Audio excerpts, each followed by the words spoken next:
o marang moula mayap aungil madangali arngula bela Nada malungil silsil morar adu kuknos edet makarilang. Ikit tial ngartial ngaringi tigal ngartial adam dengan trilo se ngaria terul adralla. Tirga tirgel ol tutak artikel dengareng magadar basa udo drabuai malalla. Ngaria imol investigator tingartiang algo tingartiang me investigate. Tial senator el senator o on tial station investigator kamam. Algo uri tiang et la bagel handcap tigel terul tingar se mo lo ahen kap kamam ngoy kamam mo ablia police. Malong ito lo siya suku magi hakim ay sing am kaldil ngatiang ebem sep al klamam moltov dar kamamra akpil wala kale inganga ngalong giga special prosecutor tial bulu na mo imrak el edingil mo smodia o tiang klel mengkanga kardiram digel engka adra fijil el balang seringi enga HELENDANGIL buli seringi lobangil investigator haraat sel bol ngaringia tutakil girir madalwa ise ida dim dang litial lobis ra special prosecutor se milkat mokra sera alom ula kabelment gid ra ula compact leng radram digel amle insist lo sea girel moringia adan moilak el tutak le sira veragablemente mar adan malalla sel bom sisra compact magada really ablemente belau ma ada bela gilengei madrilin molla rulite lobis seguida la boda to gurichel merel angeng engaringi lobis enganga mal betukar la memrael ngagita tartigel el terung mlamei emol lei merak emrogo emomrar unga elbuil meng kimle shotaring ilmetiang eguk o geringi la urerel magaralel el kukngara sel relagablement el siraber ol tutak rar malalla mulangita IRENE I just briefly summarize your office and your responsibility and then describe a little bit about this good-looking gentleman and then this tough lady from IRENE. And I made a joke that you're here to investigate and arrest the owner, the senator who's doing private businesses for us. But that's so I've exonerated you, so no problem. You're okay.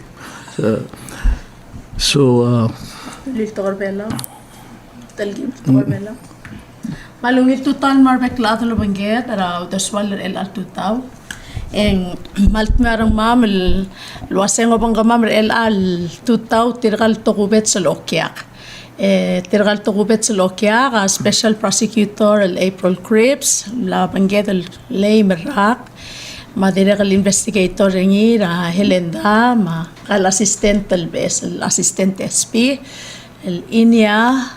Say it one more time, April. TIKOMAIMALEYA. INIA TIKOMAIMALEYA. Oh my goodness, what a beautiful name. We want to welcome them all to the show, and we're going to have a very interesting show this morning, so stay tuned.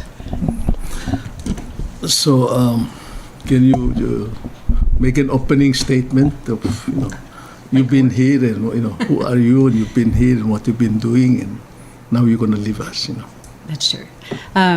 Good morning. My name is April Cripps. I'm the special prosecutor, at least for another 72 days. I came here back in August of 2018. I was nominated by President Udesuall, confirmed by the Senate. It was interesting because they said at that time, during the confirmation hearings, how would they believe that I was going to stay 5 years because nobody else recently in front of me had stayed 5 years, and I'm like, because I just told you I would.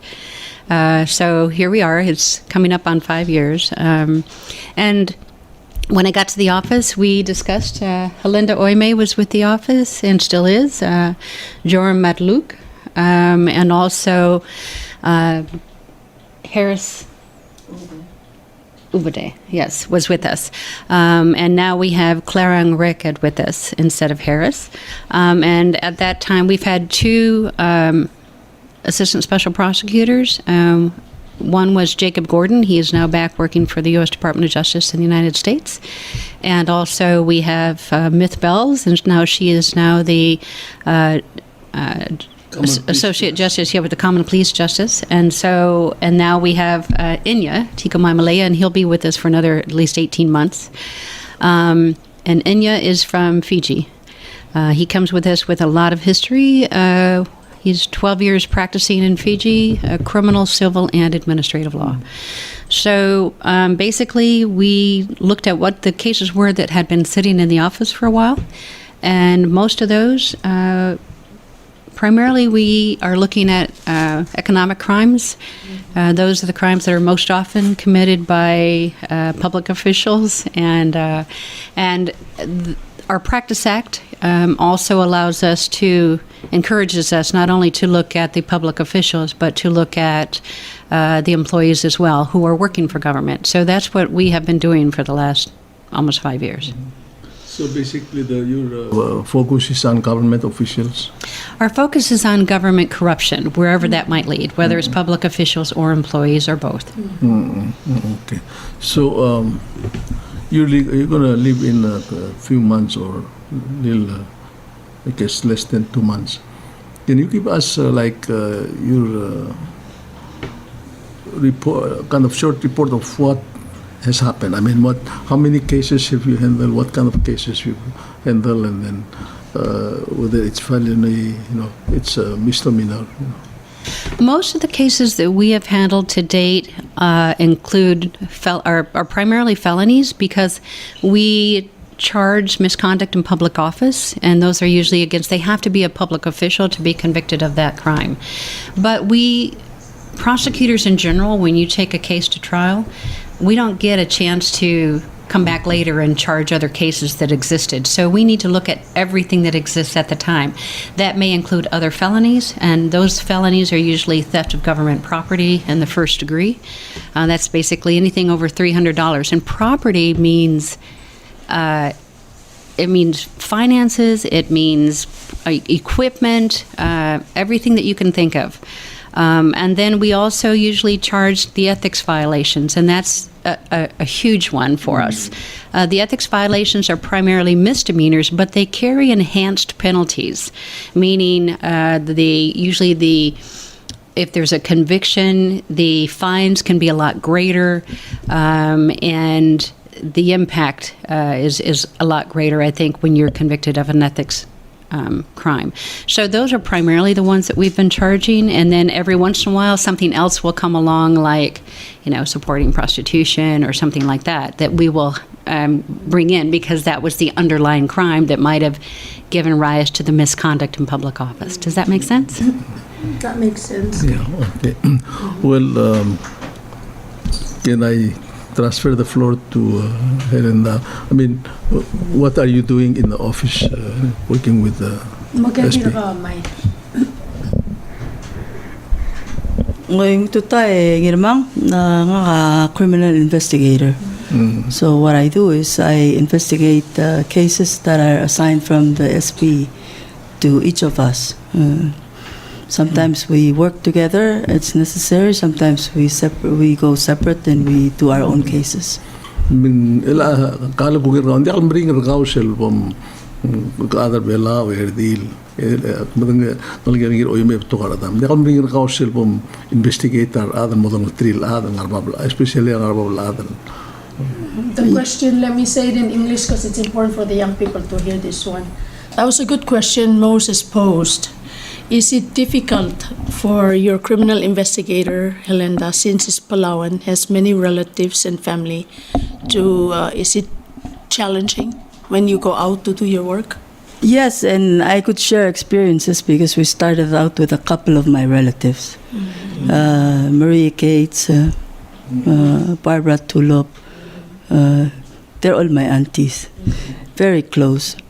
And so what I do is I let SP know my relation to the person, and she would assign it to another investigator to work the case. But I still get the blame for everything, being part of the team. Yeah. At the office. Yeah, we just had that workshop on Monday and Tuesday on the corruption, and I think you made that report of the poll that you do, and we made it. It was it was an exceptional workshop, I must say. And I think it's,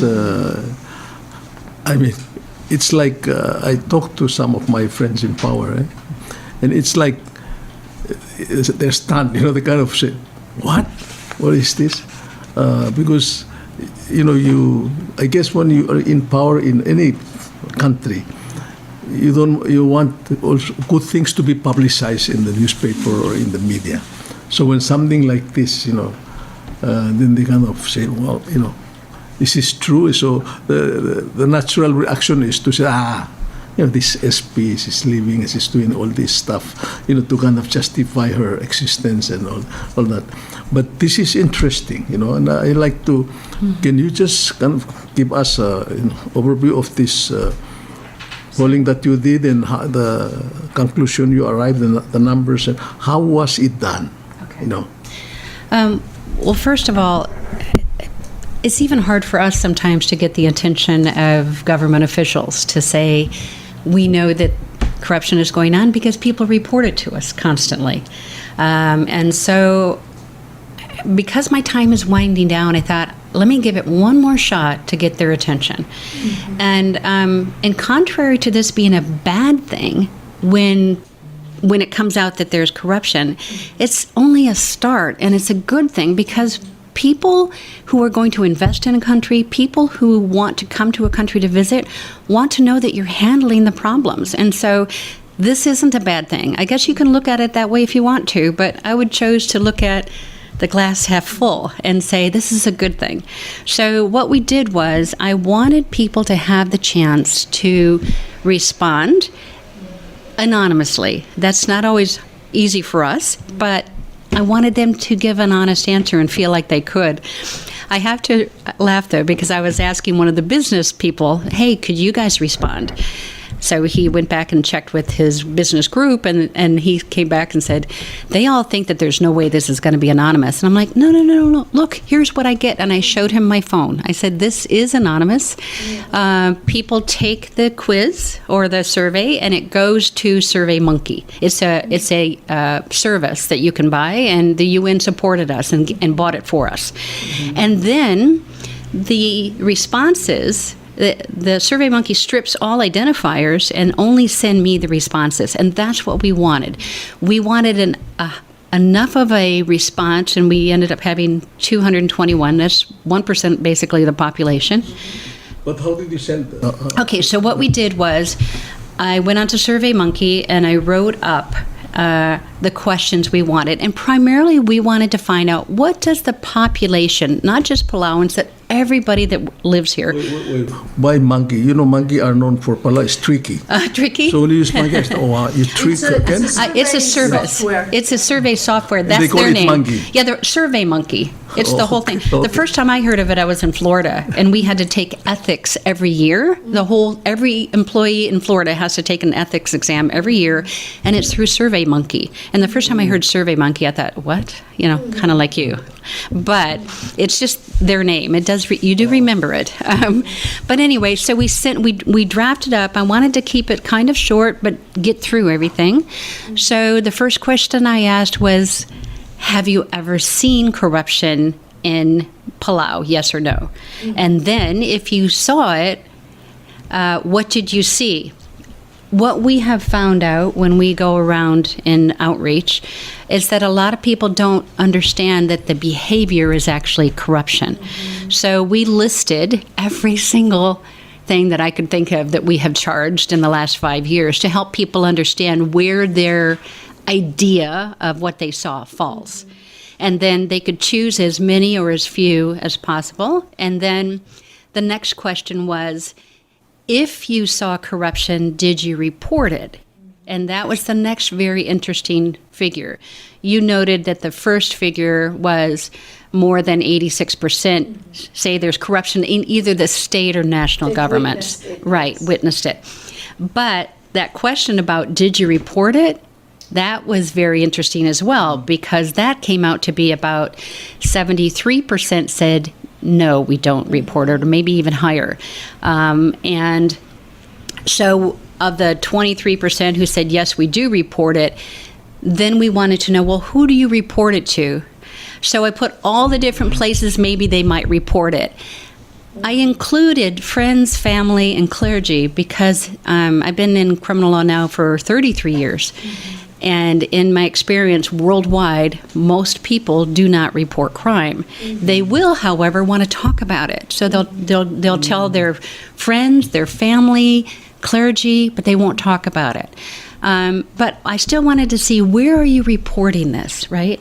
So it came out kind of a smattering. Some said it was to their, I think about 30% said it was to their employer or supervisor or director. And then it was scattered down there. I think we ended up about 15% at the time that the survey was presented. And then there was some to the AG's office, some to the police. The respondents are all Palauans. No. The respondents was more than just Palauans. And there was a reason. I remember somebody at the very beginning said to me, only Palauans should answer this. I'm like, no, because corruption affects everybody that lives or visits the country. Now, I don't think any visitors even found the link, but foreign workers are affected by corruption. Palauans are affected by corruption. So we wanted anybody who wanted to respond to say what they saw. And I think there probably were, at least I know based on one of them said, as a foreigner, my voice is usually met with negative response, right? So I know at least one foreigner responded. So we wanted everybody. I was hoping, I was, like an idiot, thinking that maybe we could get 2,000 responses. That would have been good. But even the 221 is a 1% of the population, which is a good sample. That's the highest I do, polling, and that's the highest I have seen. Well, we were like calling people up saying, did you spread this among your friends? Did you send it out? We were trying to get as many people as possible. I did drop a letter initially to both. I didn't have to ask, but I thought it was nicer if I did. So we dropped a letter to the president's office, to the speaker in the Senate, and the Senate president, and also to the Chief Justice, saying we would like to send this out among your people to have them respond.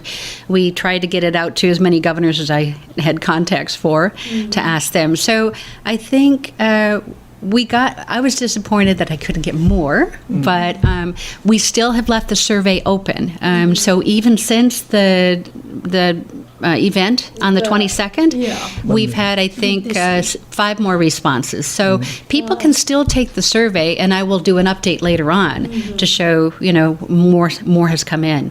Okay, can you, I think, before we proceed, can you give the definition of corruption? Because I think it's important, because, we use the word corruption, but I think we need our people, the listeners, those who understand English, some of them even don't understand. And then when you do the definition, she will translate it so that at least our listeners understand, what we're talking about. Yeah.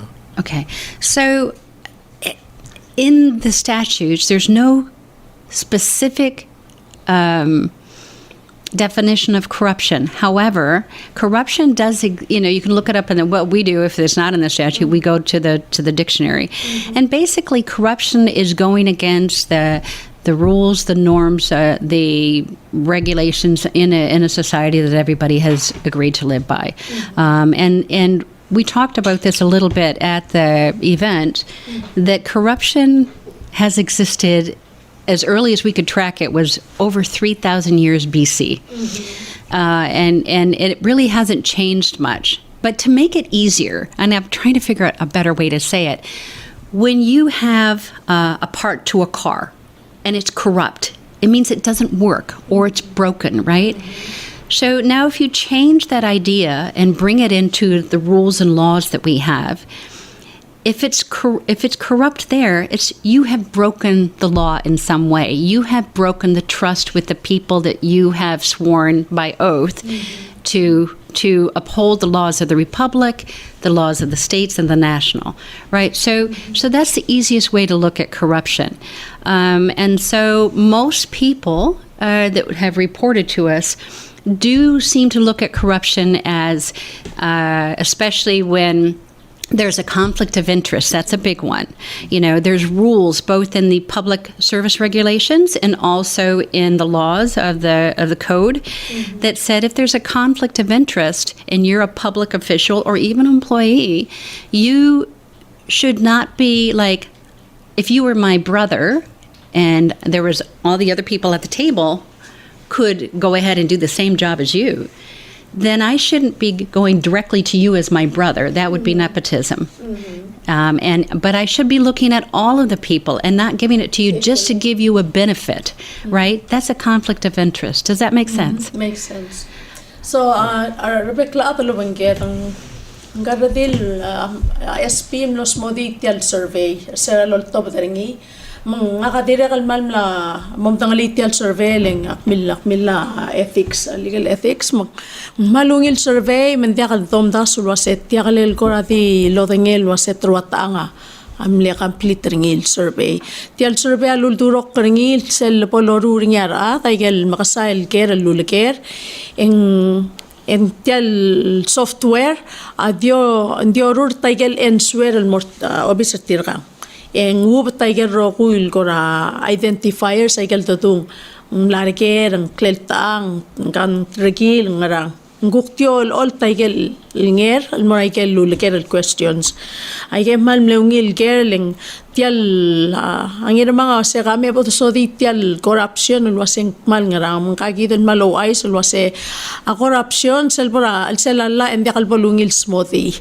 endi obra dictionary malungil smoothie le corruption at ko el ngaringi rabek kalbolu emlangar belaul mo etel tela el rak a corruption kiblo oil ngir mga seng ngo mga tarbas engya smoothie wasen diway al suko manglim ya talgi bringil klakatalel ti almlim at talmal enga ka kuklo oil wasen koraway akasinormal tumor el suko mandia kal tamre tal ngubati adagat makli eng ngomri ngopri malamal mangulu special kora example sel kora o kasiul wase al suko makawe ngirmanga o atak ewetirgal maliwek karanga komrul o sisiul urior endi kal gire kal malmal tale korakaul wase omrelitia le tang moringia ka klungiolel mermak le seigi dia waya to kong waya o kosula dung corruption nepotism anklel egitar other bela mal kadamringer seigi tel kadadika o other rogui momringer kita o meslo setiang ngomong tarbas mal ubendia sel ade belum sodela se ketomli alla lo el maklung yal matugol morar bebir ka mal meraboket ka bilkul sel su ko kam redra uror yar ada apply mo uror ek ngwa adam el lingil adam al tandial el mudu madial ek hiring il morer mugul malube ka kolaba corra la contrata legalmente ora la legalmente el rasio barco mambo sio barbe birka iki abla takl ngakakira kan mo to litil angir mangalwase malsuko makamarre traureur ya adraureur atomelia talamal le diakam discipline tiaka po mamaklamal tersay lengil atam kaskalem ngasali mangarang masay mga tarbas. So in terms of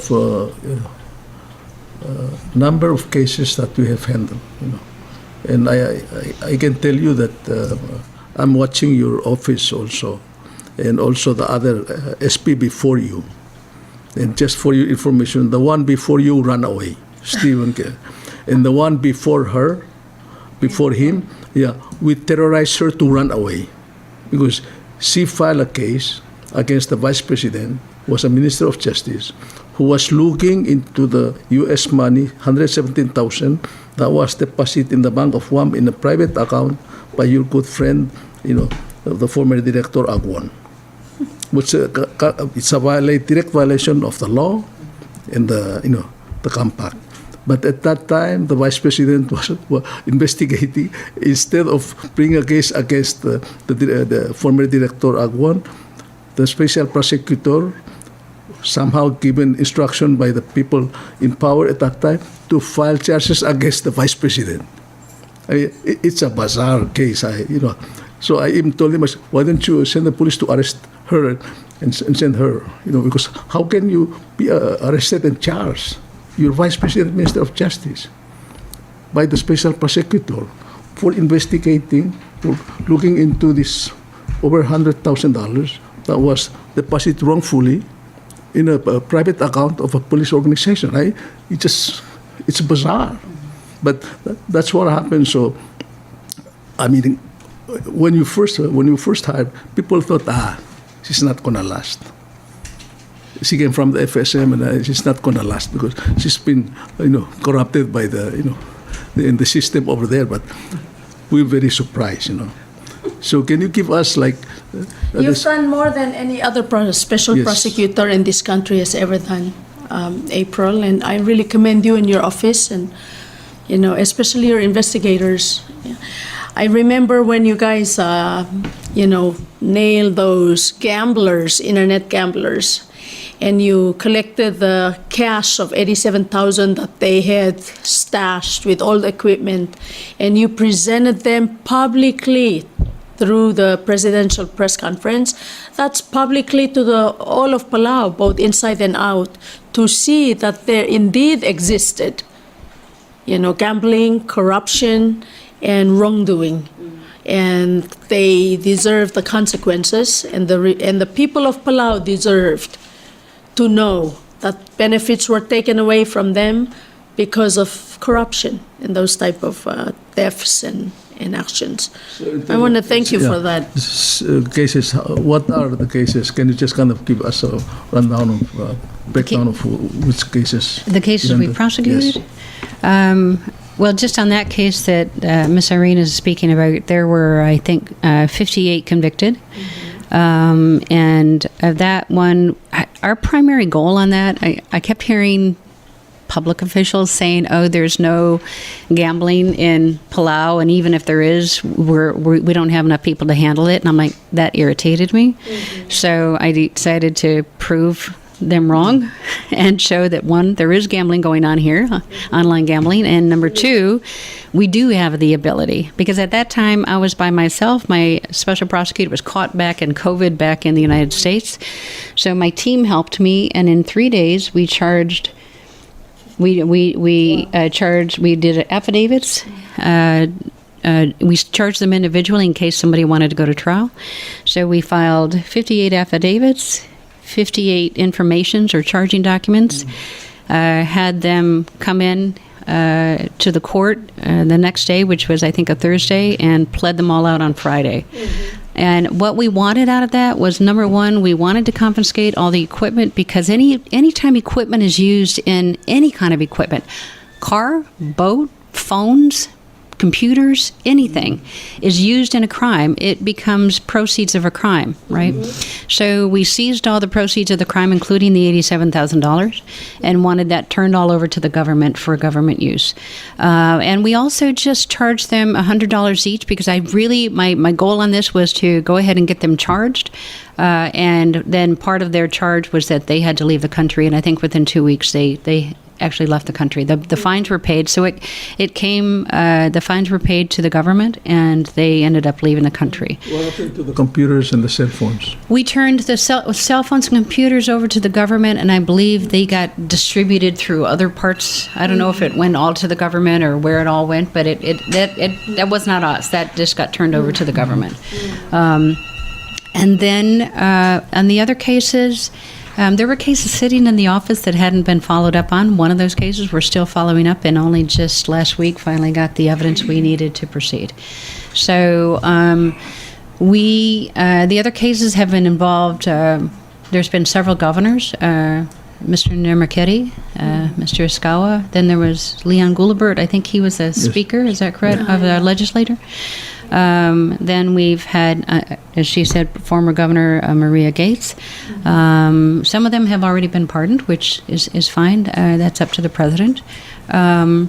We've also brought a case against former President Tommy Romanesau. Actually, I didn't bring the original case. The original case was brought by former SPs, but the fine had not been paid. And so we've been after him consistently to get the fine paid. Fines that get paid, I didn't know how this worked myself. So fines paid go into the general fund. They get collected at the court, and then the court sends them on to the general fund. So those fines go into the general fund. Restitution usually goes to the court, but then that's distributed to whoever deserves the restitution. Right. Pardons, I had to look all of this up when I was dealing with it. Pardons get rid of the fines, but it does not get rid of the restitution. So, because the restitution isn't going to the government, it's going to whoever was harmed, right? So, anyway, we charged former workers. I know there was the Solablais, right? That were charged. Barbara Tulip, her daughter and son were charged because they were in the group together as to what was committed, which in that case was basically failing to pay the taxes and having a business license. We have charged, Brownie Salvador. He's another former governor, correct? Right, Brownie Salvador. And several of the cases went up on appeal, I think. And I think a lot of times folks don't see us working, right, when we're not in the press. But it's kind of like that duck that looks like it's serene and floating along on the top of the water, and underneath his little feet are going, and that's what we're doing because appeals take a long time. I think you must know that, right? So in the Ellender case, there were 5 appeals or 6 appeals. We had an appeal in the Yoshua case recently, so that's come back. We've had 2 appeals. What was the other one? We've had a appeal in Franco Gibbons. We've had 2 appeals in the Yoshua case, so that one is coming back for trial again. So we have all these other things going on that affect our office, not just the original cases that we're doing. Currently, I was trying to figure out yesterday really kind of where we are, and I think we have about 40 open cases, maybe 45. About from those, we probably have 15 that are probably going to be closed. If it's closed when someone sends us something anonymously, there's nobody to respond to. If it's closed because of insufficient evidence or that we've transferred it to some other place because they're better apt to be able to follow through on it, then we'll try to send a letter back to whoever is the actual complainant on the case. And so that's kind of where we are. The other cases pending, we have several. We're waiting for some last-minute pieces of evidence to file those cases. And the reason that we wait, we're really careful. I've been taught over time, because I hate to lose. I remember I told you that. Yes. The day we file a case in court, we are prepared to go to trial. And that's because we don't have time. There's only 72 days, I think, from the time that you file a case, whether it's a felony or a misdemeanor, to take it to trial if there's no continuances. So we have to be ready up front. So we try to give out the discovery, meaning all the evidence in the case goes to the defense. We try to give that out. We have to give it out within 14 days. We really try to give it out the day we file the case, so that if there's negotiations, that can happen. And if there's no negotiations, we can get those cases timely set. And COVID messed up a lot, I will say, both us being able to investigate. I believe you. Yeah, and being able to take cases to trial for a while, that was kind of a mess. But we actually did pretty good for that time period. And we also, it's not just the cases. When I got here, I was only here a few weeks. I think I mentioned this at the event. And somebody sent me something and said, this bill to get rid of our office had passed second reading. Now, bills only have to pass 3 readings, yeah? And so I was really irritated. And I'm like, you know what? if you brought me all the way here, 9,000 miles from my home to try to help, and now you're saying you're going to get rid of me? And I thought, okay, so let's find out what people know about us. And I found out that people knew nothing about our office. And so even when I went public officials, the one public official, the first thing he said to me was like, I said, hi, I just want to introduce myself. And he goes, do I need an attorney? And I'm looking at him and I'm like, yeah. And I looked at him and I'm like, I don't know. Do you? And I'm thinking maybe he does. In my mind, I'm thinking maybe I should look into this guy. So you know what I mean? So it's been kind of funny. And we introduced ourselves, and I took the investigators with me because we do like to act as a team.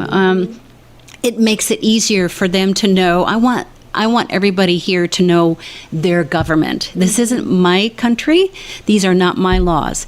But I want them to know they're under their own government, which has been, I think, a blessing for my office, but also a curse, because now they see it and they'll never be able to unsee it. And so that has been a problem. I think that's a huge improvement there that you went, shared. Because otherwise, if you stay so quiet, like some offices here, people will never know.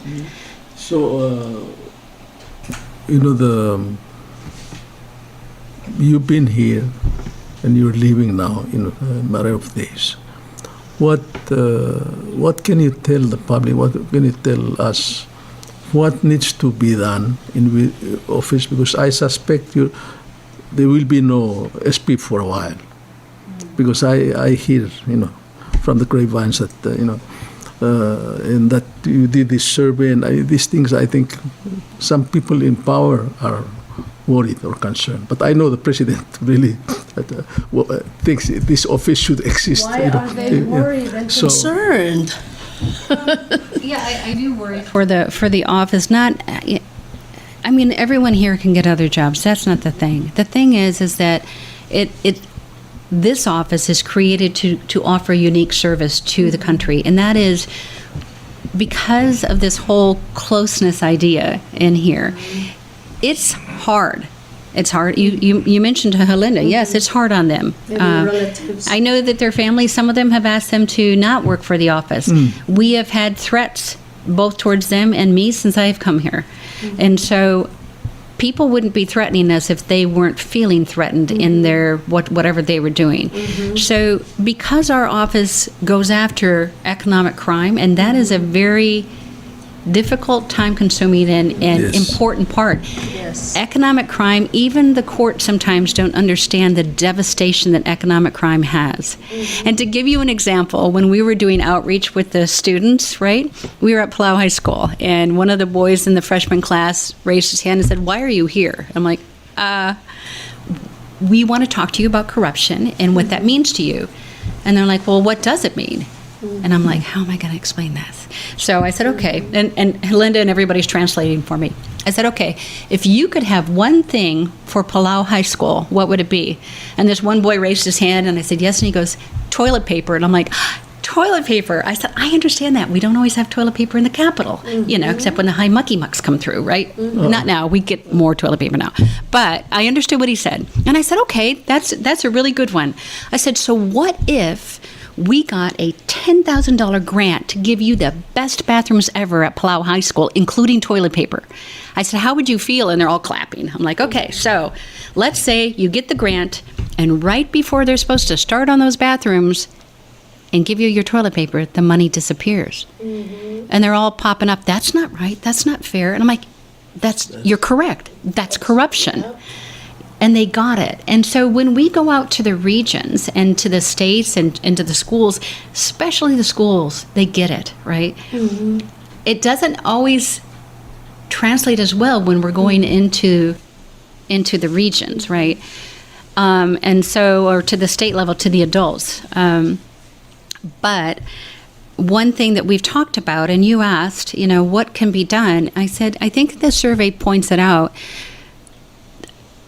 People have to feel comfortable reporting corruption. They need to speak up. Right. And when I asked different people in different agencies, as we were preparing for this, I just would off the record say, hey, do you guys, if you see something, do you report it? And people would say no. I'm like, why not? They don't have any place to report it to. And if you feel your supervisor or your director or higher is involved in the corruption, who's going to report it to them, right? So they have to have a place to report it. Now, we have a place on our website, and again, I swear to God, it is anonymous, okay? It's a red button at the top at palauosp.org. You can push that button, and it takes you to a form where you can fill it out.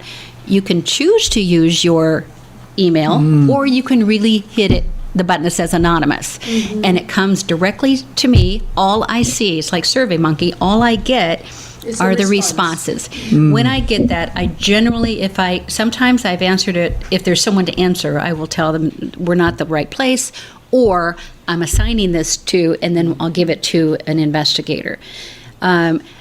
While everybody wants to be anonymous, there's a problem with that, okay?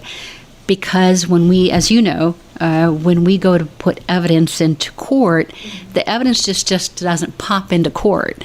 We have to have somebody put that evidence in. I present it, and then somebody else has to get it in. So, like most often, we probably could get bank records in by themselves, but most often we will call a bank president. When there's a witness that sees something, they're going to have to come testify.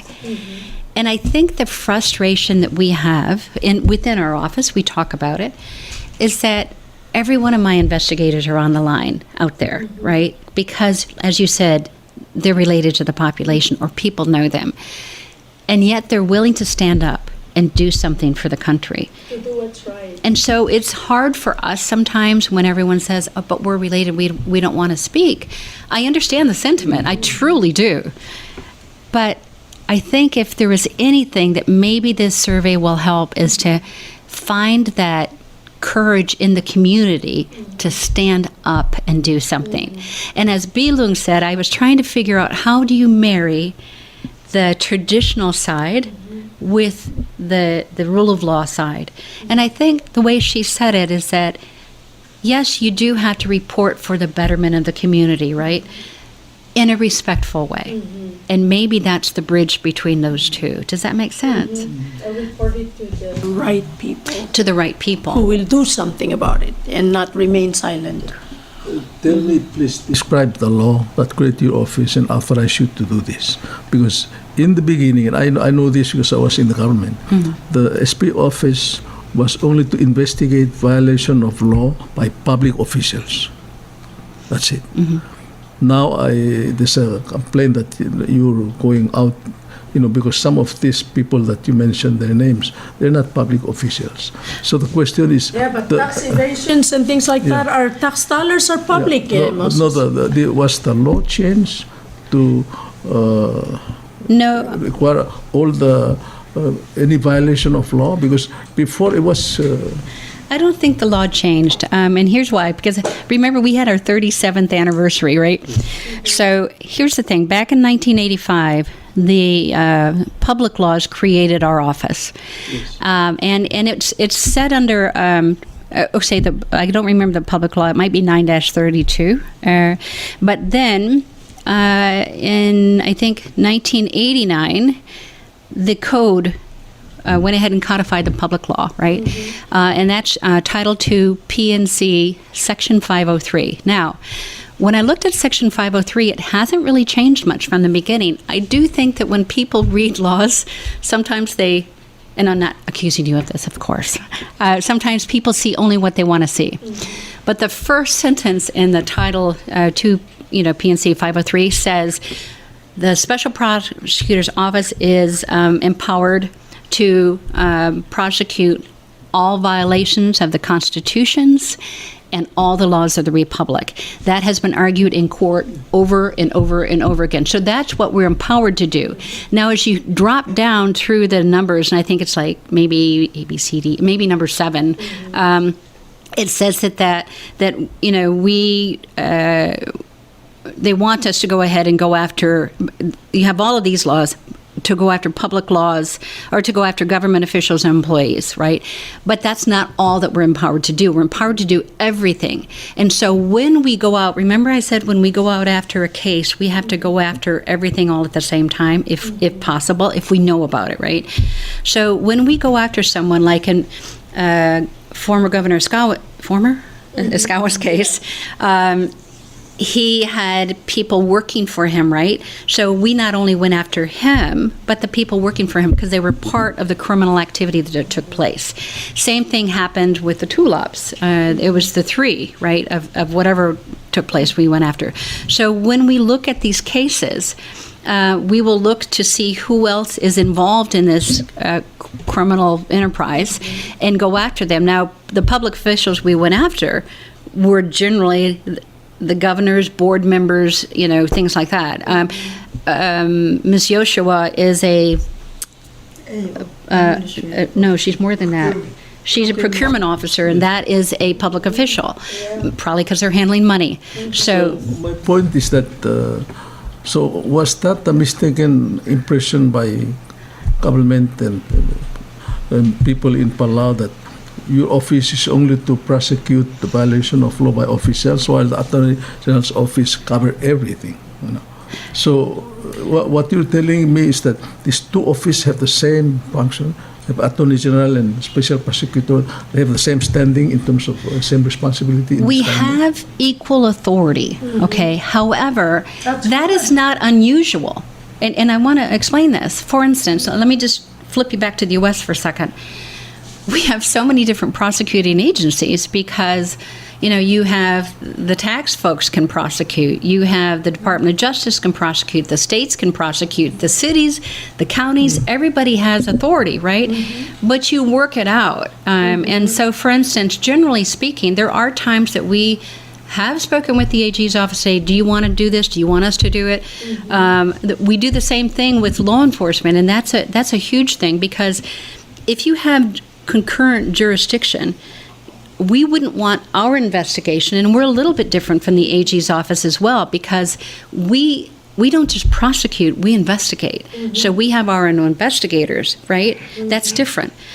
So we do it from the very beginning. As soon as we don't only get cases by the website, but we get cases, people, as you know, drop letters, call us, come in. More often, we get stopped. But people get arrested. They both HELENDA, yes. Can make arrests? Both HELENDA and JORAM are sworn police officers as well. So we don't generally. But you don't have capacity to. We would bring them to jail. Bring them to jail. We would bring them to jail. We don't house folks, but we could bring them to jail.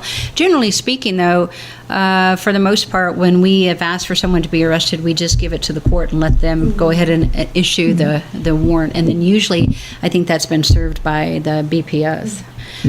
But we have the authority, which is good because they're charged with protection of our office and of us. Oh, that's good. So we have the authority, but with regard to the ability to go after any crime in the Republic, and that too has been argued in the Supreme Court, and they have brought it up over and over in the appellate division.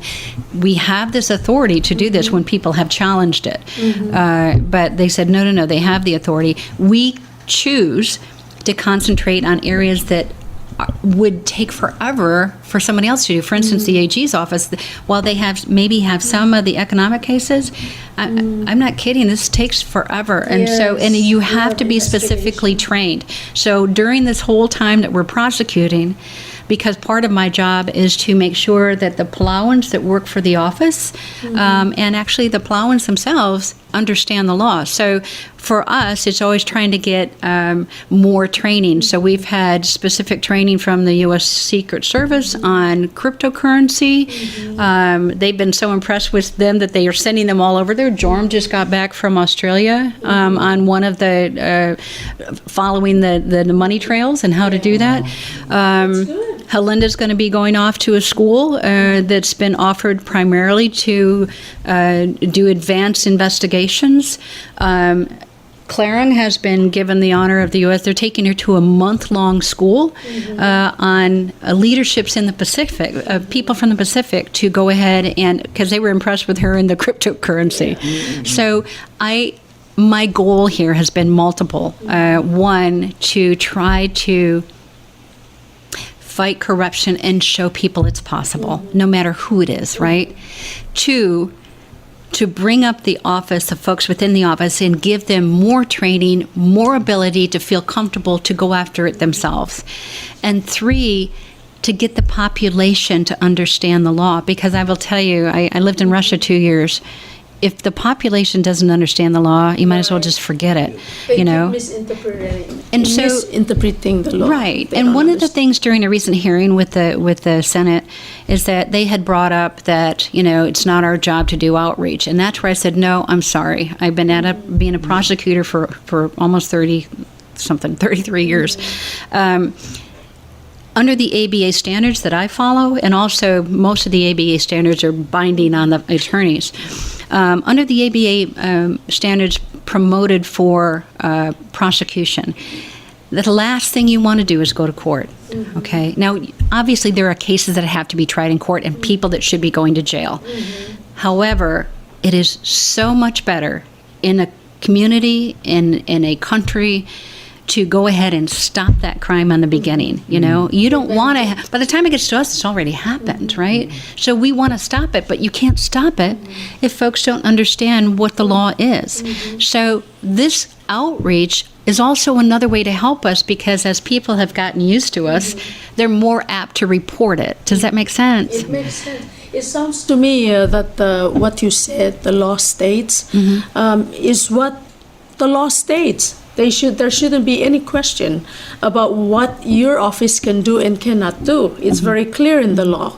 And secondly, the fact that your office does its own investigation and goes out there and do what you need to do is saving time. Again, I always say on this show, time is money. And government time, when you report something, a crime, and they still have to ask the police, and then the bureaucratic process in the police station, you and I both agree that's the place right now that really needs to be cleaned up with all the corruption that's inside. Then it gets to the AG's desk much, much later than it should. You know, when your office can work more efficiently, it's actually good for the country. You know, the money you save is the money that goes to help those who need the help through government services. And we don't work alone, just to be clear. We routinely work with the Public Auditor's Office. We routinely work with the Ethics Commission. And we reach out to the AG's office sometimes. We reach out to the police to help us do things. You know, we can't do it on our own. And we reach out to any government agent and any person that can assist us. You know, whether, I don't care whether our authority allows us to go into any government office, and I could ask janitor to the president to help me right then. That's good. Right, Saves and it time gives us that and authority. money. I've been very cautious about trying to do that, you know, because I don't want, people said I have to be more aware of the culture, and I've been really trying hard to say, okay, let's be nice. But being nice doesn't always work. So sometimes we need to just get to the You've had problem. some conflict with the Office of AG. I mean, what happened? I mean, I know that you don't need to go specific, Yeah, but yeah. you know, is that the difference of opinion of how to prosecute the case or investigate or what? I'm not really sure. I think I truly think there's we were in a training together, and it went really well. And we were in the same group together, and it went really well. And I think sometimes, and sometimes I'm not fuss at you, sometimes people stir the pot when there's nothing really there to stir, but they're just stirring up. Like when you said back in your Tia Blau, there was some time when you like SP did a 1-2 punch or something like that. I'm like, okay, you know, I wanted to call you. I'm like, what, Moses, what are you doing stirring the pot? You know, so, okay, so. It's a newscaster. Right. So people stir the pot, and I really think it's more of an appearance than it is an actuality. You know, because there are. Again, there are good people throughout this government that we work with, and the AG's office is one of them. So I think it's just a matter of, you know, working out frustrations of maybe, and there's been some misunderstandings of who actually started a case, you know, and so I think that was, a lot of that was just misunderstanding stirred by other people, Yes. including you, Moses. So, No. so knock it off, okay? this women, it's a women thing, you know. I think it's a competition of power of two women, two top law enforcement women fighting you know. who has a power, you know. Yeah, if I could share a little about Palawan culture, the true Palawan culture, April, is if you were to walk in there or any of your staff to ask what the truth is and to talk to people, interview them about what happened and what the truth is. The true Palawan culture encourages and supports telling the truth. The Palawan culture that people say is Palawan culture that, oh, you have to like respect so you keep your mouth shut and say nothing. Or, you know, he rubbed your shoulder and you rub his shoulder so you don't share to them about anything. That's not true Palawan culture. People need to know that. True Palawan culture, people want ethical, moral behavior in this society. It used to be that way, even when we didn't have an SP. Almost coming to an end. How do you do it in Fiji? I don't want this Fijian brother to sit there like a zombie, you know. So, Ask them about the Fiji Yeah. system, because I think that would be a great thing. I was going to ask, is it Fiji is one of the last government of Fiji was corrupted. I know. I told the Attorney General when he was here. So why the hell you bring a person from a corrupt country to Palau to prosecute corruption? I'm just kidding you. Because his last name is so beautiful. Yeah. Okay, go ahead. Thank you. Good morning, Mr. ULUDONG and Miss Irene.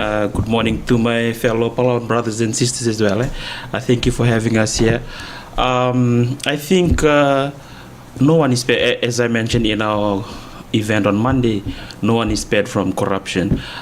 We all play a role in this. We need to work together so that we cannot completely eliminate corruption, but we can bring down the numbers, so that we can, because we're all working for a better Palawan, so we all need to play in. We all play a role in this, so I think together we can do it successfully. Thank you. Prevent the cancer from But spreading. Yes. So, like now that she's going to be gone, you know, so you're going to be alone in the office, and then with them, and will you be able to take up cases or? Thank you, Mr. ULUDONG. Yes, we will continue. I'm looking forward to the challenge. The office will operate as usual. The show must go on. We're all doing, as I've mentioned, we're all doing this for the betterment of Palau. So whatever cases that are pending, that needs to be filed, I'm looking forward to take the matter forward. Fijians who are in AG's office, so you probably can work cooperatively with them. Yes, especially. definitely, with Madam AG and the assistant AGs. Yes, And also looking forward in to public collaborate with them. defender, I just found out yesterday, Fijian lawyers in public defenders. Yes. We have Mr. Mudunambitu, Miss Lutu, and Mr. Raymata. Tamatas, my apology. So you're probably going to have cases with Fijian prosecutor like yourself and a Fijian defender. Oh yes, in the courtroom it's different because we have to be impartial and do our work in an ethical manner. So we have to continue. But outside courtroom, it's we once we leave the court, everything leaves. We leave everything there. We live our normal life again. Yeah. So I have Fijian friends who are lawyers and prosecutors and judges, good lawyers. Thank you, Fiji Mr. produce a lot of lawyers in the Pacific, and they're all over the place. I see them in the marshals, in Kiribati, in FSM. Fiji lawyers. That. Are we allowing calls? Mr. Constitution is desperate to talk to us. Okay. It's up to him. I would like to briefly say that right now, INIA is also involved in all of the preparation of the cases that are going to trial soon. And also, he brought up a very important point to me, and I brought it up at the conference, and that is, tell him about how you're fighting corruption in Fiji. Thank you, Madam SP. In Fiji, we have incorporated the how to deal with corruption from the primary school level to secondary and then university level. So it would be my suggestion to respectfully, if that can also be incorporated in our education system here in the Republic of... Learning about Yes, corruption. Exactly, Mr. They learn ULUDONG. about what corruption is. They have a course on what corruption is and how do you handle it. So that would be nice, because when he said primary, I'm like, are we talking like, not kindergarten, but what age do you start? from year 4. That's Kindergarten? No, 10 you're years, 10 years for old 10 years old and up. above. years Yeah, old. You know, and above. Yeah. and all the way up through university. And I think that's great. that would be, again, education, I think, is the better way to go. Exactly. Yes, Yes. that's okay. So maybe you Wow. all can push for that. Oh, Yes, yeah, yeah. thank you. That's Yes, good something suggestion. new. We can, Wow, look I for think great. that's why they have so many lawyers. Yes. No, yeah. So many lawyers. One thing I must say is, and I've had this experience with a PD here who's from Fiji.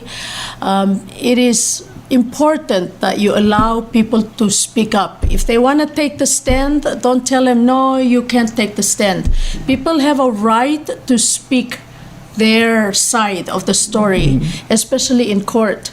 And I've had a lot of Palauans tell me that the PD, the Fijian one, sometimes he thinks, oh, maybe you shouldn't go on the stand because, the other side might just tear you apart. But in Palau, it's always nice because we're all interrelated. Give everyone, if they need to be on the stand, to speak their side of the story. Okay. I think Yeah. Constitution wants to say something. Caller on the air. Oi, itu tahu mora rogol lolo away radio. Mirma mo itu tahu dekor kau mainin nama ya prosecutor ba rulolong ngareungen. So mo itial grige IRENE mo nilal prosecutor. Lego meset tiang imora jurisdiction ngira al sela urelel. Emergo diaga intention nilo mesra watiang diaga diaga bel toda issue igal corruption. Etia ya trabako corruption. Gogoril wasay. Kau ngaraman dapat prosecute raraaf lower al sena legislature, national legislature, but state legislature at the same times a office government. Sen dapat para corruption, saya akan legor ngila. Legu mesegit para jurisdiction lorele, dia kalgat mukli macro probable dipping. Especially kung states ang arnian nga legislature kung states, aurora al government, ma legislature ay mali ka mga waisig. Arnian nga al legislature at the same times, aurora national government. At yang, matokora Article 9, Section 10 la Constitution. Pamsulang alayga. Algudice. The question to you is, why are you not prosecuting government employees, national government employees, serving as legislators or in the state government? Double dipping. It's double dipping, and it's I think he mentioned Article 9. Article 9, Section 7. He said it's corruption. Because you work in the national level, in the legislature, Congress and other, and then you are serving as a state legislator, it's double dipping. You're basically also getting two Paychecks from the government. Okay. Two things. One, again, and we try to explain this to the Congress as well, we don't go looking for cases. The cases come to us on reporting. So we would need someone to report and say, Congressman X has a full-time position here and they're doing this other full-time position, and then give it to us. Then we have to look into it, and then we can also go and see, does that actually violate the law? Now, I understand that you're saying it does, and it may or may not. I have not looked at it, so I would have to see it. So again, when folks make a complaint, it has to have enough information for me to understand what you're saying, which so far I do, and then give us the information, and then we can go and investigate. So I hope that answers your question. Kumlarong si Sale was nga diakal girila adal mo report mo ay sa ngaringa talamal waitil agi den sibil mo siraberangi sel togol was nga diakal trigelo mo abu ermurtlo si kangikel modo ali abu pe angikela ameso Israel sel mang segida malsukum sama report mo nga mo siraberangi Right. Blatakle. Constitution, malblatak. Hale, ngirmay kultur gati ko iti sel dilya inya, ma SP, malungil to ko yar atra Fiji, la mo osisabira, sa ikital to ko yar school, marangal ra school omu ultri argil morbab amasubul wase ngaranga corruption ngara tokoira o mga tarbas ngara igel example sa sabil mo matangay ngara girel bolong utmokol girel tial tokor o mga tarbas mong modiak leun mendira kalmal so kal dulik tial tokor belang irmang. Every time there is corruption, it takes away the benefits to those who need the benefits of government services. Mang tirgay gidi corruption na dakdil nga government sa LDR nga private sector. Masel nga niya o mga tarbas loruring niya at ang waya lokora nga raw ngiringil maruringi ending kuk malamal le ol nga songs sel mora giril tirgel malayar tial klungyaol. Mundia kalat tabasul omrusel klungyaol sel ngaringi at tokor o mga tarbas. So akmaloreng lo sa school Rebela, Minister Jenkins, if you're listening, INIA, his last name is TIKOMAIMALEYA, is working at the SP's office, and perhaps you can interview him to see how they do it in Fiji and integrate into the educational curriculum of the Republic of Palau. Study about what corruption is, what can be done to prevent corruption, and what are the socio-economic impacts of corruption in any society, especially Palau. Thank you. Let's go back to the survey. What are the kind of things that you saw the respondents, the conclusions you drew from the responses that are very important for information purpose? For what I saw, there's some areas that the government can immediately start to work on, and probably should, and actually should. One is the whistleblower. The only whistleblower act that exists at this point in time is in the public auditor's code. And so they are, when someone reports to the public auditor, it is not anonymous. However, the public auditor's code does protect that person from having to reveal information about everything to them. That the whistleblower code needs to be developed, and it needs to be developed specifically for Palau.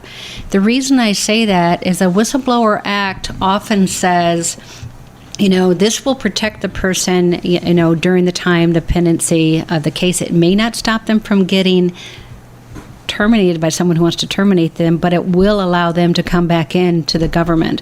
The problem is that might take a time, and a lot of people rely on that government salary. So when we were developing a whistleblower code when I was in the FSM, we were trying to tailor it for the idea that so many people work in government, you can't afford to lose your job just because you're a whistleblower. And you don't have that gap time to be able to come back. It's harming the family. So develop a whistleblower act specific to Palau. Another thing that I was surprised, and I didn't raise this at the event because we didn't have time, but when you flip through to see what kind of crimes people saw, 35% of the people said they saw sexual harassment in the workplace. Wow. That is never okay, and that is a very high number. So I think that should be addressed right away at every single level. And sexual harassment can go both towards men and women. So just... Is there a such thing in Palau? Yes. I will to admit it, but yes. Okay, so again, that needs to be done right away. There is a great online course. It's brief, but it's offered by the UN on sexual harassment, and our whole office took it because it was part of a grant we were getting, and we needed to go ahead and look at that. So that is something. There are places that exist that you can do something right now about it. But I think that would be something that could be done right away. The other thing that needs to be done, I believe, based on the survey, one of the number one answers was, number one, we need more outreach, but number two, we need to know where to report it. Routinely throughout that survey, people are saying they did not know where to report it. Yeah. So whether it's at the public auditor's office, the AG's office, the police, or our office, it needs to happen. Some people said it would help even if we had some sort of a drop box that we could drop in ideas. But that needs to occur within the population, they have to know where they can report it and be safe. So I think those three things could be handled right away, and it would help move Palau towards the next step of how to fight the corruption. So do you think that maybe another idea is to have like each office to have an information officer or some in the government, especially its ministry and these big government entities, where a person there for employees or workers around that ministry or department to say something, to report, give information, so that information about what they're doing for the people, but also to report like grievance, you know. Okay, if we have a problem, you go say, okay, this is... Yeah. So there's like an office, I think, designate for that, because I tried to do it with the SP during Toribion's time, the SP who brought the case against former president. Oh, okay. And then, so we went to department, conduct courses on ethics and reporting and all that. And then we both got kicked out, you know, because we Because you were stirring the pot again? No, we report with the biggest corruption case in Palau that never was buried. And because of that, they got rid of us. Anyway, it's something that, you know. I understand what you're saying. It's hard for me to comment on that other than to say I'm always cautious of adding another layer of bureaucracy. Yes. That there are, for instance, we have an ombudsman position. The whole time I've been here, I don't know that that's ever been filled. So also, I do believe that in the employment regs, there is a mechanism of reporting for employment problems. The issue I understand isn't so much that there's not a mechanism there, but that folks are afraid to report based on who's in that position. So again, those are things that have to be handled within this culture, within this government. I do believe it helps to know who you can report it to safely and quietly, and that needs to be encouraged. But I don't have the answer for you.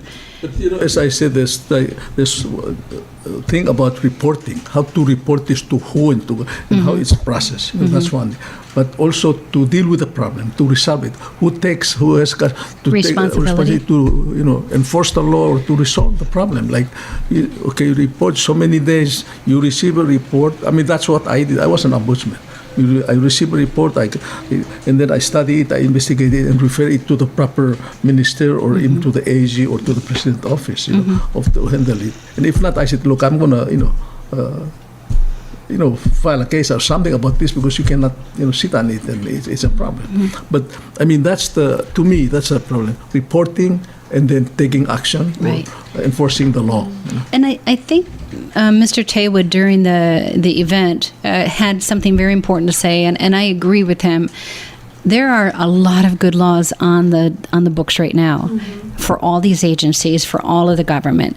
They're not being enforced at the government level, yes, right? And that's not just it doesn't excuse the people that are breaking crime, because they all know what they're doing. I mean, I don't think there's a single person I prosecuted that's an idiot. I think they all know what they're doing.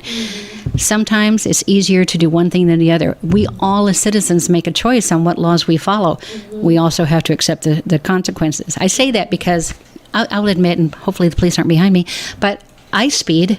I know what the law says, but I speed. I take that chance sometimes, right? I don't always do it, but I do sometimes. So I choose to do what I do. We all choose to decide we're going to follow the law or not. But more importantly, within the government, when these laws exist, for instance, even the ethics code, those laws, if people followed them, it would be so much easier for us even, yes, but it'd be easier for the people as well. I think another thing that came out of this, it would be easier if we could have some course for the population to say, right, but even have it and say, here are what the laws are. Here's how you find the law. Here's how you find the same documents that we go after, because they're public documents. I swear, if people went in and saw the financial disclosure statements, the Palauans, you all would know whether people were telling the truth. We don't necessarily know. I don't necessarily know, but you all would as soon as you saw it, especially with the elections coming up. It's my fear of seeing some of the same behavior I've seen in the past, right? With the elections coming up, go look at what folks put down pre-election on those statements. Those are open. You can pick those up. And then see what they put down post-election and have the population look. Have them help. Their public information. Yeah, they're public information, but have the people help, because when you see things going on during the election and then you look at those forms, you know they're not correct. They don't match. Right, they don't match. So I think we need to have more That's of the a truth. of a partnership between and an understanding that just because we elect you doesn't mean I can sit back and say it's your problem now. Does that make? I know I'm guilty of that in the United States. So when I go back to my town, I'm going to be putting all of this that I've been practicing for 5 years. My town is little, 5,400 people. We still have corruption. So I want to go back and make a difference and say, hey, you know. But it has to be a partnership between the population and the government. It's not just government and then it's their Yes. problem. Does that make sense? It makes So- sense what April said, NGIRMANG, because even, I know you always want every office to have a PIO, but I've experienced this, Helenda. So he or she is a PIO, and yet when you ask for information, they say, oh, wait, I gotta ask my boss, or, you know. And so you're going through hoops and hoops and hoops of trying to get to the truth. And one thing that disappoints me with government here in Palan, I have to be honest, is when you're looking for information, the people, the staff are not trained to say, here's the process. Wait until the case is filed, and then you can ask. Then you can fill out the Open Government Act and bring it. Here's where you find the Open Government Act. Here's the website that you get it. Here's the person that you should call to get the Open Government Act. The staff are not trained to be, you know, just honest and clear and efficient. And so it gets very, very tiring for the population to try to get information. And I think that needs to be improved here in Palau. But the Open Government Act, just to be clear, it was recently fought. I think it was Jackson Narangas against Temi Shmuel, and that is a very clear case. That's on the Palau Supreme Court website. If you just go and look up search decisions and then put in those names, it'll come up. But the Open Government Act, any document in government that is, that is for the publication, it is open government, and you shouldn't have to wait. Where you might have to wait is if you come to us and we're prosecuting a case and we're investigating still, we won't give out any information until we're ready because we don't want to blow the investigation. Right. Does that and make then sense? your staff can explain that to people who ask. NGIRMANG, somebody just sent a question. Can I read it? This person from the community asked, can you please explain or define what sexual harassment is? Like when Moses laid his hand on your shoulder, is that sexual harassment? No. No. Sexual harassment is an intentional act. It's not a friendly, or, you know, if I touch Helenda on the shoulder or I touch him on the shoulder, that's not sexual harassment. Now, it is a unwanted touching. I'm not going to say he didn't want it, okay? So it's an unwanted, I can touch you, okay. So it's an unwanted touching. It's not only just touching. It can be unwanted verbiage. Like someone comes up to you and they say, you know, they tell you what we consider a dirty joke. Yeah. That can be sexual harassment. It can be showing you photographs that you don't want to see. That can be sexual harassment. So unfortunately, it's not just in this country. That's a live thing that happens everywhere. And it's probably the hardest crime that I've ever dealt with, of trying to get people to report it, especially if they know that they're going to have to testify later.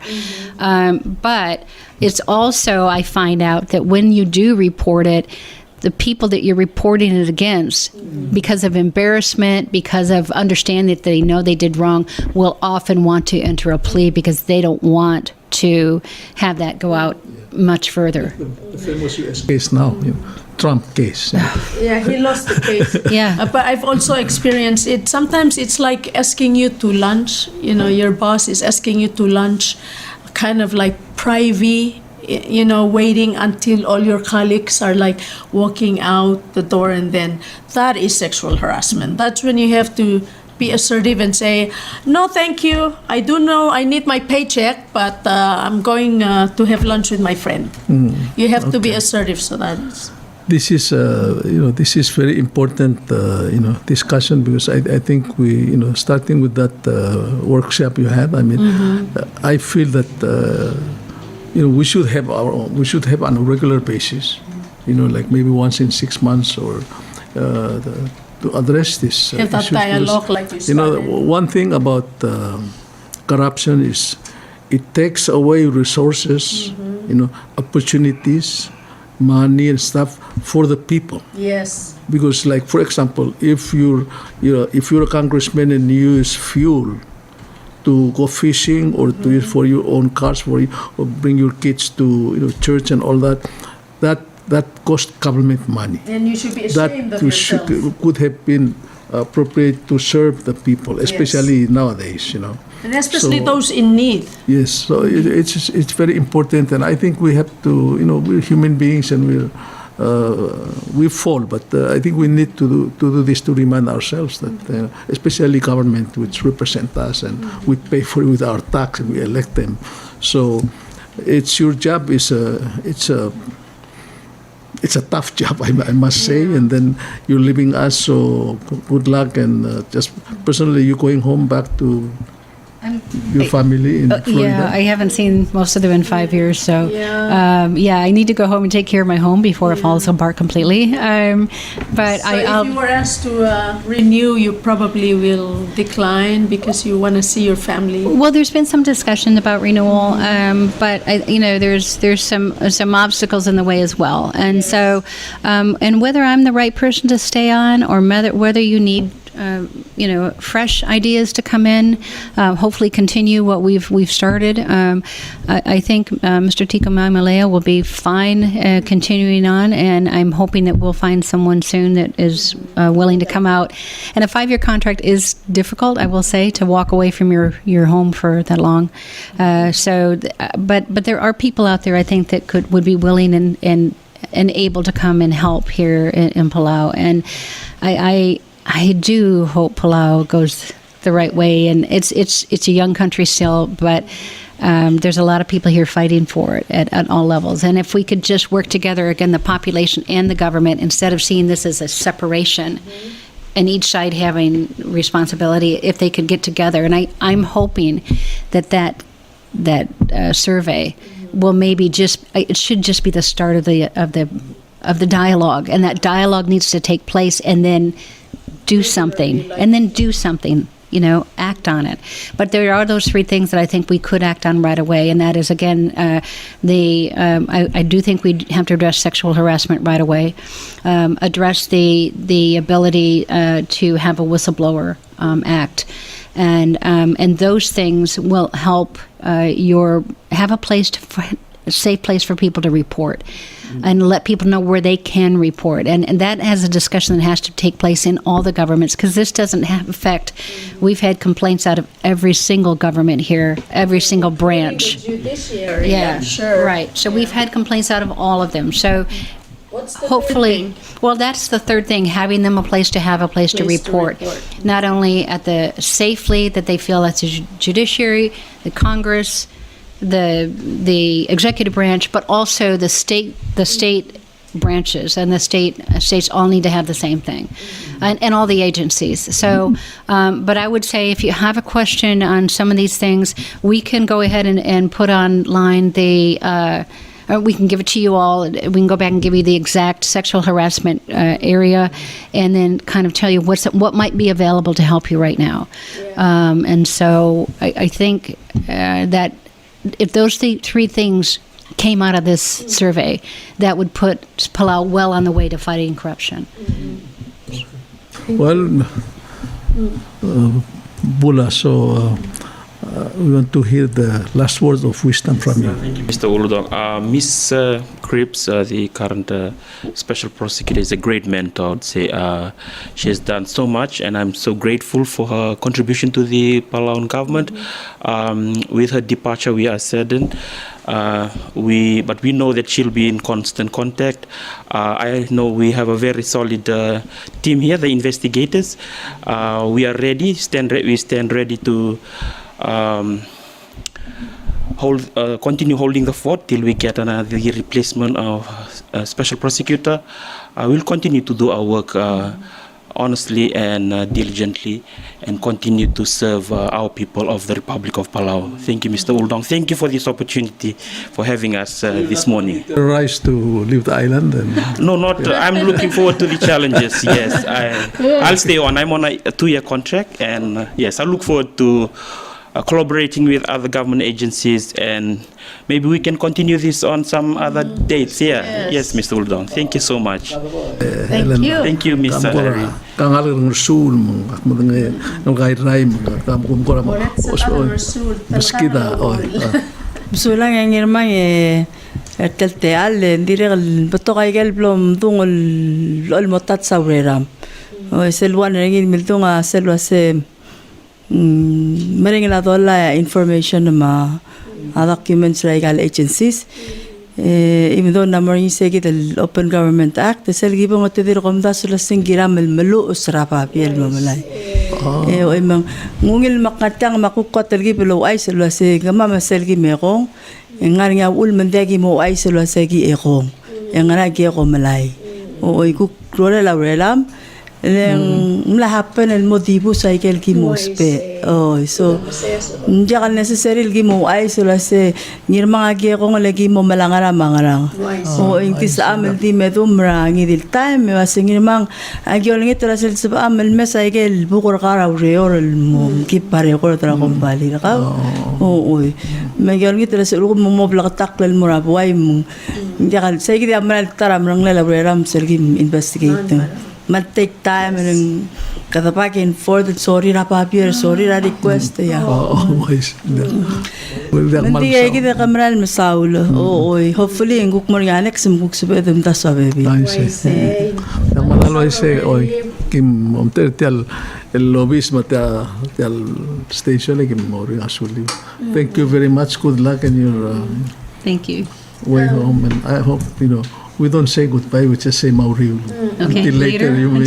Okay, come that back. sounds good. Thank you. Is there something you just want to leave for the young people who are listening right now? Yes, for all of the young people we've been happy to have you part of the fight against corruption.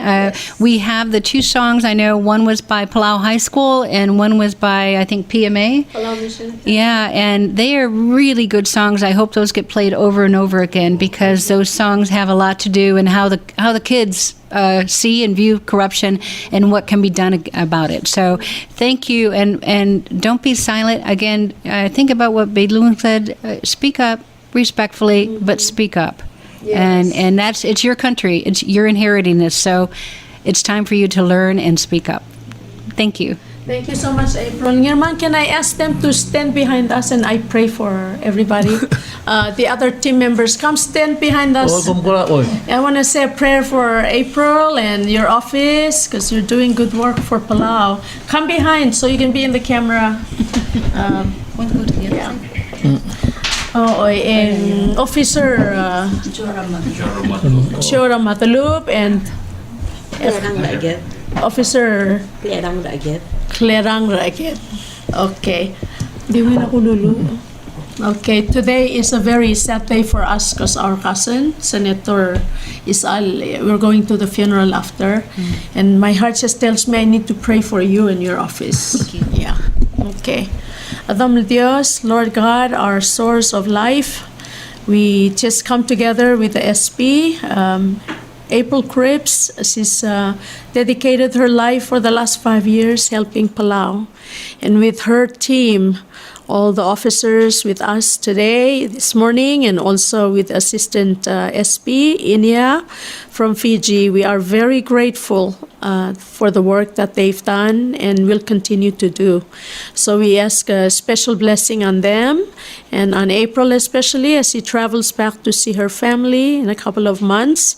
And we ask a very, very special blessing also for Palau and its people, that they may rise above corruption, and may look toward a future, present and future, full of blessings because people do the right thing, whether they're young or old. We thank you for this opportunity, and we also ask a special blessing on what's happening today with the funeral of our beloved Senator Jonathan Udesuall. All these things we pray and ask in the name of Jesus Christ, our Savior. Amen. Eo marang moula mayop au ngil madangali arngul belau isayau ul akmul mogon